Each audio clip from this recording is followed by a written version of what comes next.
This is the new Toyota Supra, and it's a little bit like Angela Merkel wearing a kimono on a date with Arnold Schwarzenegger. You see, it's like Angela because underneath the skin, it's actually German. You see, it's based on the BMW Z4. However, the bodywork is completely Japanese, isn't it? Just like a kimono. And it's actually built in Austria, as is Arnold Schwarzenegger. Now, the car starts from £53,000. However, I bet you're more interested in whether this new Supra is better to drive than the BMW Z4 on which it's based. Well, to find out, the first thing I'm going to do is launch it. Now, I actually drove the Z4 the other week and I timed it from 0 to 60 in 4.5 seconds. So, that's the time this Supra has to beat. I'm going to put it into sports mode. I'm going to put the traction into sports mode. Got my specialist timing gear up here. Got my left foot on the brake. Floor the throttle. Launch control active. Go. Oh, come on, come on. Oh, yes. There we go. Right. Good job it did it quickly because I was running out of space there. There's a fence. Okay, so it did 0 to 60 in 4.4 seconds. So yeah, it beat the BMW. Now you're probably wondering what it'll do the standing quarter mile in. Well, I clearly haven't got the room here, but later on I'm going to take the car on track and time it. Let's start this review by talking about the Supra's design, because when I first saw this car I was like, oh my god, what the heck have they done? But actually, here in the sunshine, I've changed my mind. Yeah, I'm a little bit fickle like that. You see the front, it reminds me of the Mark IV Supra. There's lots of kind of swooshes and creases about the place. I really like the headlamp clusters. It's got like little red flashes in them, that's really cool. Now from the side profile, this car is supposed to mimic the Toyota 2000 GT from the 1960s. If you don't know what that looks like, here's a pic of it now. Now there is no denying that this is very Japanese in its design. The only thing that isn't are the door mirrors, because they are from the BMW Z4. I do like how you have these black side skirts, they look cool, but I absolutely adore these standard 19-inch alloys. They look amazing. The only bit of the car I'm really not too sure about is this section here, the rear haunches. It's like it's got fat, flabby hips, a bit like Kim Kardashian, probably in about 10 years' time. Or maybe 10 months time. Anyway, the back though, can't fault the back. The back of this car is absolutely gorgeous. I mean, look at it. What a sweet ass this is. Love the ducktail spoiler like that. And the rear diffuser. The way you have a little fog light, like the rain lights that you get on Formula One cars. The only thing I don't really like is this, look. This Toyota badge there above the Supra. It's just, why did they put that on there? I really don't know. Like the fact you've got real exhaust pipes, which are quite big. I'll illustrate that now with the new carwow bottles of truth test. So yeah, see, they fit. Isn't that awesome? And so too is the exterior design, if you ask me. Now it is pretty wild, whereas inside it's a bit of a different story. This new Supra is all rather sensible, unlike me. Yeah, it was a bit stupid. Yeah, like I was saying, it's all quite calm and reserved. You can definitely feel a Germanic influence, especially because a lot of the buttons and stuff are from a BMW. So these buttons here for the radio, from a BMW, the climate control system, from a BMW, this twiddly knob here and all the buttons here, from a BMW, the steering wheel also from a BMW and all the switches on it, the gear shifter paddles, the stalks on the steering column, the door handles, switches here and here, BMW, and the light switches here, BMW. Yes. So that's good though, because normally with the Toyota, the insides are just bonkers. They have buttons all over the place just randomly. So that is good. And I do actually like the design. It's nice and simple, very clean, not bad at all. The quality is pretty good in here as well. That's another BMW influence. So lots of squidgy materials here. Here we've got a stitched dash. I like the fact that all the lower down panels as well, they're padded, and not to make the car feel posh. They're padded because you might end up banging your knees off them when you're actually going around corners really quickly. That's a really cool feature that they've done that. But yeah, I am feeling the BMW vibes. The rear view mirror is BMW as well. It's even got the little sensor for gesture controls, but this car doesn't have it. And that brings me onto the screen and this car's equipment list. As standard, the Toyota Supra gets a large infotainment screen with built-in satellite navigation. There's also a digital driver's display as well. full LED adaptive headlights, adaptive cruise control, and a load of safety kit that is too boring to mention right here. A 10-speaker sound system with Boy Racer pleasing grille covers. A reversing camera, Alcantara sport seats with electric operation. Plus an active rear differential and adaptive suspension. If you pay an extra £1,300, you can upgrade to the Supra Pro, which is what this red car is. You then get full leather seats, an upgraded JBL stereo with 2 extra speakers, wireless charging for your mobile phone, and the most useful addition of all, a heads-up display which can show things like the speed limit, your speed, and navigation directions, and I think it's really useful if you're going to be using this car as a daily driver. Finally, there's this A90 edition, which is an extra £3,000, and you get matte grey paint, black alloy wheels, and a red leather interior, which is rather nice. Unfortunately, this is a limited edition and they're all sold out for now. I was given a choice of which car to review, either the red one or the yellow one, and I wasn't sure, so I went onto my Instagram account at Matt Watson Cars and did a story with a poll, and it was close, but you guys chose the red one. So I'll continue the review with this car here. Anyway, let's continue the review by talking about this infotainment system. So this is one time where I cannot say it's not as good as BMW's iDrive, because as you can see, it is in fact BMW's iDrive. It's BMW's old iDrive, but it's still very, very good. Nice screen, very easy to use. You can use it as a touchscreen or the swivel wheel with the shortcut buttons. Plotting a route into the sat-nav is super easy. You can do it using the wheel, or once again, using the buttons on the screen. And it calculates routes nice and fast, dead easy to input a waypoint as well, and you've got traffic alerts to send you around the jams. All very good. The only problem is that while it has Apple CarPlay, just like a BMW, it doesn't have Android Auto, so yeah, no good for me and my Samsung. Another thing that I do like about it is the fact you get a sort of version of BMW's digital driver's display, though I prefer the layout of this Toyota one. So you've got the central rev counter, the speed off to the left, and then the satellite navigation functions all to the right. It's good. Good infotainment system. In terms of the seating position, it's lovely actually. Steering wheel is really centrally mounted as well. The seats feel a little bit on the high side. I'd like to go a bit lower, even though you are actually sitting quite low. Part of the reason for that is that this roof is quite low, so you feel like you need to be a bit lower still.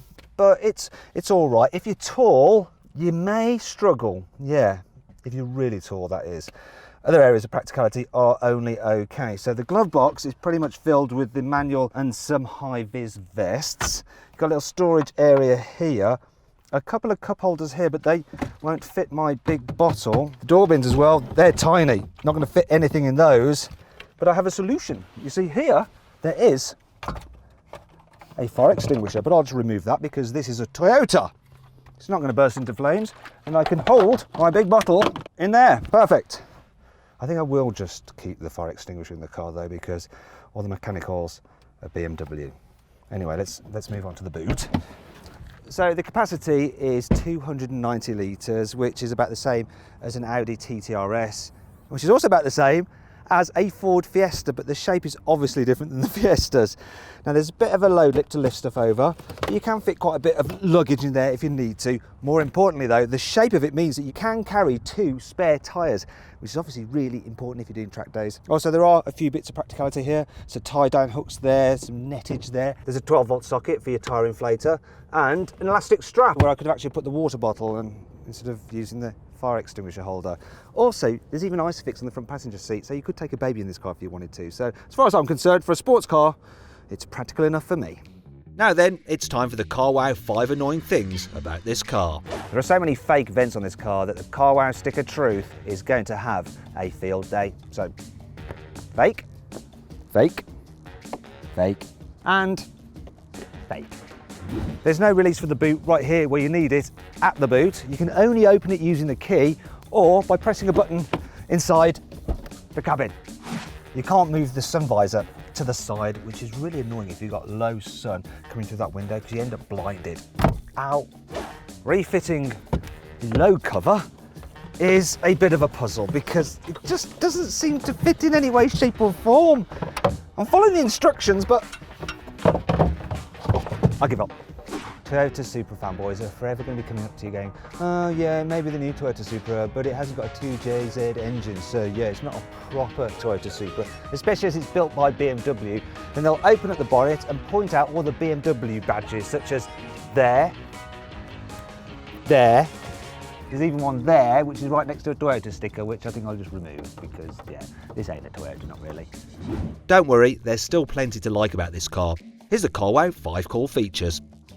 The Supra sits low to the ground and has a lower centre of gravity than the GT86. It also has the perfect 50-50 weight distribution, and it achieves what's known as the golden ratio of 1.55, and that's the ratio between the distance between its front and rear wheels and its left and right wheels. That gives you the optimum balance of stability yet agility. The sports mode is completely configurable, so I have the damping in normal for added comfort, the steering in sport for a bit of extra weight, the transmission in normal so it's relaxing, and the engine in sport mode for rapid response and a louder exhaust noise. Oh yeah, we've got a double bubble roof, which not only looks cool, but aids aerodynamics. Thanks to its fixed coupe roof, this Supra's body is stiffer than the BMW Z4's. In fact, the chassis is even more rigid than the Lexus LFA supercars. The stability control, you can turn all the way off. Yeah, baby, yeah, I like it, super style! The engine choice for the Supra is very simple, there is just one. Ah, look at that, the bonnet release is a double pull, just like on BMWs. Actually, the engine is just like on BMWs because it's BMW's 3-litre straight-six twin-scroll turbo. It produces 340 horsepower, has 550 newton meters of torque, and it powers the rear wheels only via an 8-speed automatic gearbox as standard. Yes, that's right, there is no manual version of the Supra. Boo! Now it's time to see what this Toyota Supra is like to drive.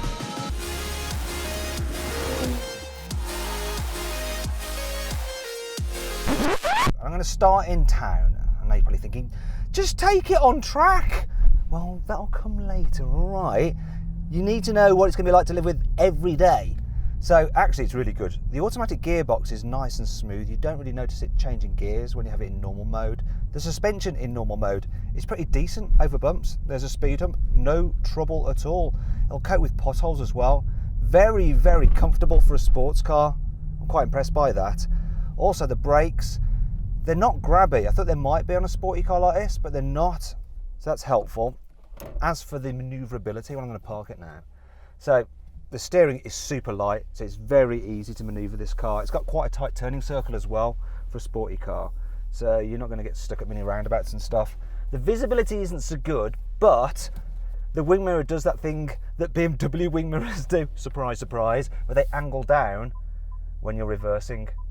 You are going to be relying on the parking sensors and the camera to get the car into space, but it is actually super, super easy. I mean, look at that.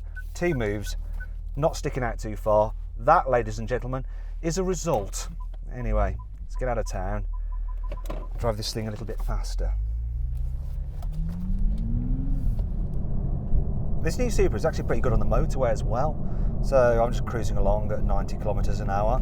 And it's reasonably relaxing. The seats are supportive but not too firm. There's not much wind noise at all. Get a little bit of tyre noise, but that's about it. It seems quieter slightly than the BMW Z4 because obviously that's got a fabric roof. But what happens if you need to overtake? So like I said, I'm doing 90. The gearbox is in normal mode and in 8th gear. I'm just going to floor it. And already I'm at that Vectra's chuff. Look at that, I think I gave him a bit of a shock. He wants to get the heck out of the way.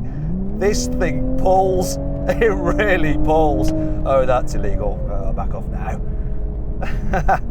Yes, good performance and good response from the gearbox, even just in normal drive. What really matters is how this new Supra drives on a twisty road, and I've found one, so I'm going to put the car into sports mode, so everything is in maximum attack.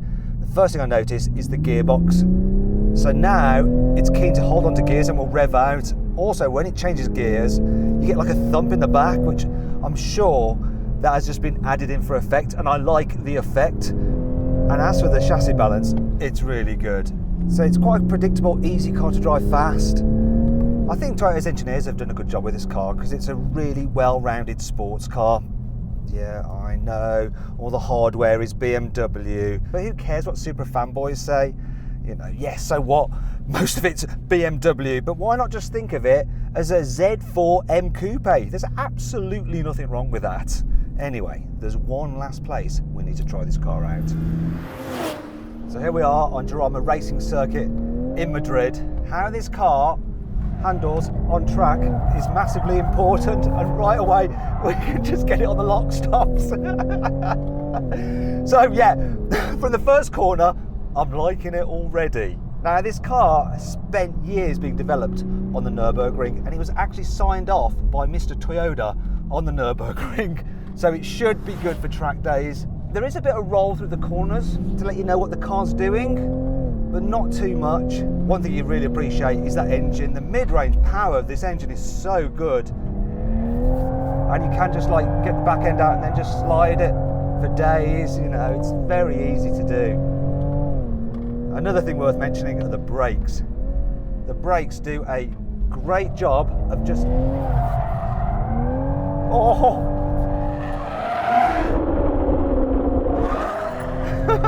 So they're big Brembo brakes, and they do a great job of hauling this car up. One of the things I've noticed is that this steering system, which is not the fastest in the world, does mean it's very easy to control on track. Just feels right, not too skittish. You know exactly what the car's doing, and it points it quick enough where you want to go. I really do think that Toyota have built a nice, fun handling car that you can just mess around with when you want to. I love it. Well done, Toyota. The final thing for me to do in this new Supra is to set a standing quarter mile launch time. So I have the start finish straight ahead of me. I've got my specialist timing gear here. We're going to do it. See what it does. It's a pretty good start, that is. Feels strong. What's it going to put in? Come on. Give me a good time. Is it there? There we go. Oh. So, this car did the standing quarter mile in 12.5 seconds. Now let's just check out the 0 to 60. So it did 0 to 60 in 4 seconds dead. And that means that a red Supra is faster than a yellow Supra. That obviously has nothing to do with the improved traction of a racing circuit. No, not at all. Make sure you pick the right colour then.